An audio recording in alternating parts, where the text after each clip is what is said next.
Welcome back to another episode of MotoGP Mac, and today we're going to talk about Massimo Rivola saying that he doesn't like the fact that Ducati are supplying 4 teams and 8 bikes to the grid in 2023, and that Yamaha are only left with 2 bikes and 1 team for the 23 season.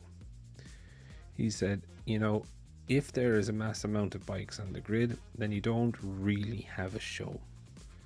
The fact that a Ducati is statistically more likely to win just by numbers, that it provides a massive imbalance to the whole grid.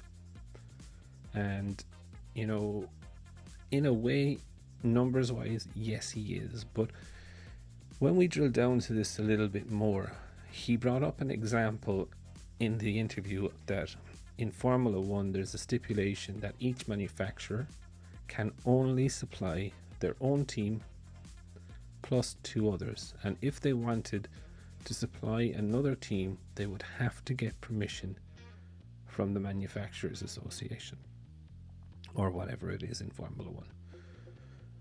And what he's forgetting, in my view, is that that was already agreed with the manufacturers in MotoGP. And if you remember, when Gresini were looking for bikes and VR46 were looking for bikes, there was actually no bikes available. Yamaha had 2 teams, or were supplying 4 bikes, as were Honda, as were KTM, as were Ducati. Suzuki only had 2 bikes on the grid, and so did Aprilia, and they refused at that time to put more bikes on. So what was going to happen was that there was 2 teams or 4 bikes needed for the grid, and no one was going to supply them. So Ducati did step in, and if you do remember, Bastianini was on old equipment. I think in 2021 he was on a 2019 spec Ducati. So that gives you kind of some thing that it wasn't just like a planned thing. This was only ever going to be a stopgap. Where Massimo's problem now is, though, when they signed a contract, they signed a multiple year contract to race Ducati. So I think it's quite funny that Massimo was one of the key people to get RNF away from Yamaha. He was the one, he's the head of the Aprilia racing team.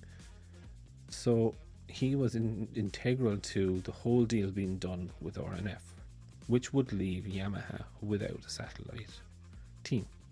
Now he's saying that it feels a little bit unfair. So I do find it a little bit hypocritical that he was one of the key members in the orchestration of getting RNF over, and now he's saying, oh, poor Yamaha, and that Ducati now have this monopolized.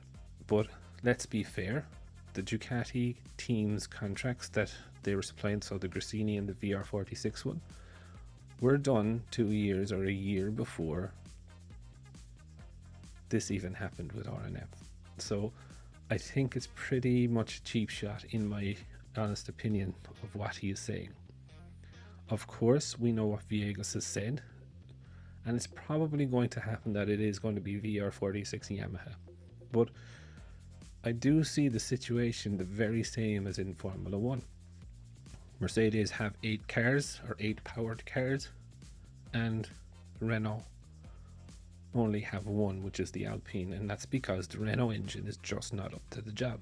And right now, the satellite teams, or if you're going for a satellite team, the Yamaha M1 is not up to the job, and teams are not really going to pay their own hard-earned cash to buy a bike that's not up to the job. And if I'm going to put it out there straight away, if you had a choice of a Ducati GP22 or a Yamaha M1 for the 2023 season, which one would you pick?